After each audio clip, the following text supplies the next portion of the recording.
Dans cette vidéo, nous parlerons de ce crédit que plusieurs personnes de la communauté africaine résidant en Allemagne aiment si bien prendre pour réaliser leurs projets tant en Allemagne qu'en Afrique. Tu l'auras sûrement à deviner, il s'agit du crédit de consommation, communément appelé en allemand Ratekredit.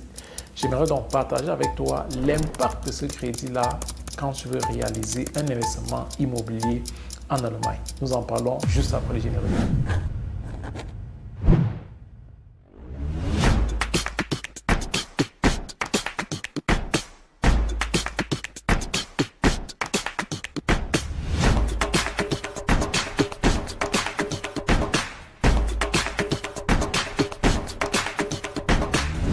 Revenons dans notre thématique qui concerne les crédits de consommation. Pourquoi vous aimez tant ces crédits, les amis? Oui, c'est bien, je ne suis pas en train de dire qu'il ne faut pas prendre de crédits de consommation. Là où le bas blesse, c'est lorsqu'on prend des crédits de consommation sans avoir une stratégie concrète là derrière. Et quand je parle de stratégie, c'est que lorsque tu le prends, il ne faudrait pas qu'il t'empêche demain de réaliser un investissement ou alors d'entreprendre autre chose. Parce qu'à partir du moment où il t'empêche de faire autre chose, ça voudrait dire que tu n'as pas pensé à cela.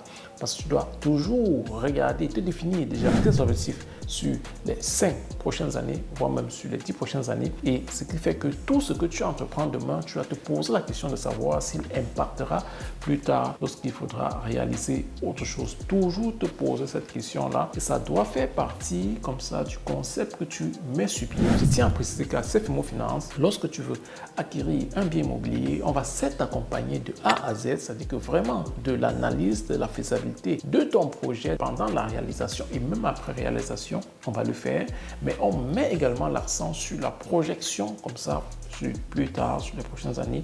Il sera question ici d'attirer ton attention que le projet que tu réalises, ça peut être même un investissement immobilier. Il ne faudrait pas que cet investissement immobilier t'empêche de réaliser d'autres investissements que tu veux entreprendre, que ce soit dans l'immobilier ou alors dans la bourse et bien d'autres choses que tu veux réaliser de façon générale. Il est très important de s'assurer de cela. Alors, pour revenir donc sur les crédits de consommation, donc plusieurs de la communauté dont nous aimons tant nous en servir pour réaliser nos projets et dans beaucoup de cas, malheureusement, on ne prend pas vraiment en considération l'impact que ça peut avoir plus tard et surtout dans le cadre de l'investissement immobilier. Très souvent, lorsqu'on va prendre ce crédit-là, ça va être peut-être pour acheter une voiture.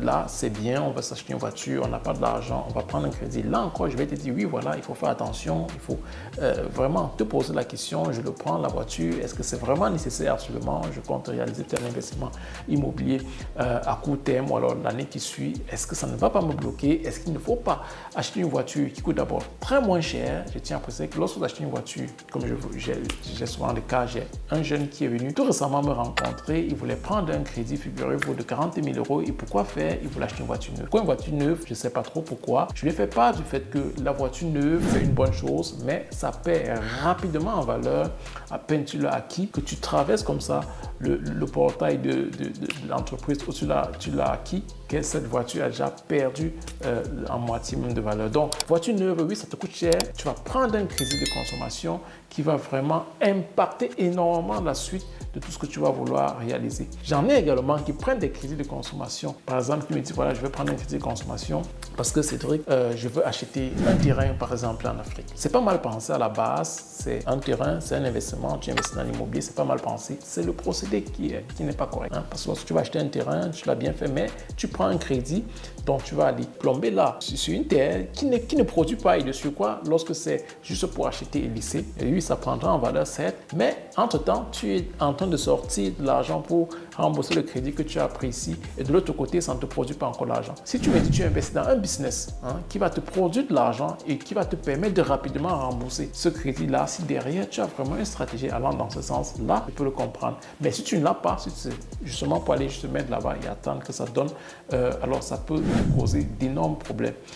Des anecdotes comme ça, je peux vous en rencontrer plusieurs. Certains qui vont jusqu'à prendre des crédits de consommation pour aller se marier. Tu prends un crédit de consommation pour aller te marier et revenir par la suite, ça tourne encore mal et on revient et c'est les problèmes dans les ménages parce qu'on a pris un crédit de consommation, on n'a pas assez de moyens.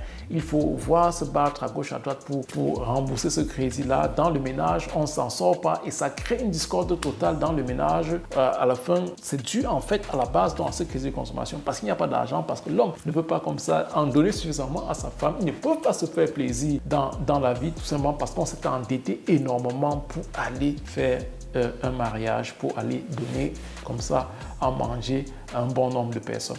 Bon, après, c'est à tout un chacun de voir, mais j'ai dit là aussi, c'est une erreur. Tu ne devrais pas procéder de la sorte. Il y a d'autres façons de procéder, une autre façon de te faire de l'argent pour réaliser de tels projets sans que ça ne t'empêche plus tard de réaliser les siens. Alors, ce que je dois savoir, c'est lorsque tu as des crédits de consommation, c'est vraiment mal vu par la banque, surtout à partir du moment où tu n'as pas d'un côté tes biens. Quand tu as des biens, encore, ça peut s'équilibrer. Peut-être des biens qui te font entrer de l'argent, des biens immobiliers ou alors d'autres placements. Mais de prime abord, lorsque tu vas vers la banque demander un crédit immobilier et que tu as un crédit de consommation, très souvent à partir déjà de 25 000 euros, c'est pas bien pour toi. Et de surcroît, lorsque tu as d'autres charges, si tu as une femme qui ne travaille pas, tu as des enfants, tout cela, ce sont des charges pour toi. Et tu as à côté de cela encore un crédit de consommation.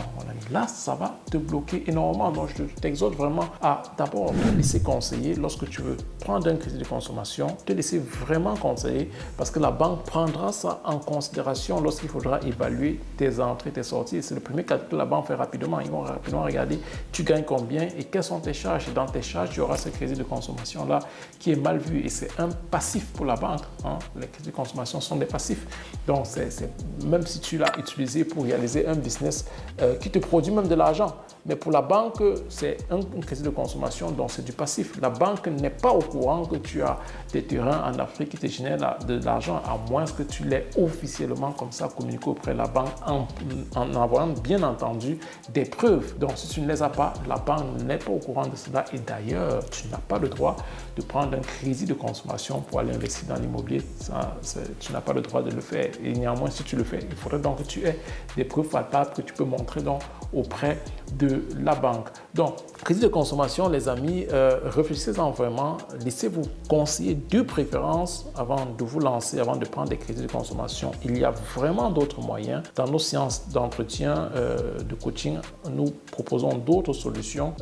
Comment on peut faire pour avoir de l'argent. Si toi, tu es également dans une telle situation, contacte-nous autant pour moi. Nous te dirons comment tu peux procéder pour avoir de l'argent sans pour autant prendre un crédit de consommation. C'était tout pour cette vidéo. J'ai voulu attirer ton attention. Partage-la massivement. Ça va aider également ceux-là qui peut-être n'ont pas encore pris mais ont l'intention de prendre, que ça attire leur attention. Et si toi également te trouves dans cette situation, contacte-nous, nous te dirons également comment tu peux t'en sortir. Il y a des moyens également pour rembourser ces crédits-là rapidement à condition d'être discipliné, à condition de savoir comment procéder. C'était tout pour cette vidéo. Je te remercie d'avoir suivi jusqu'ici. Partage-la et nous nous disons à très bientôt dans une prochaine vidéo. Bye.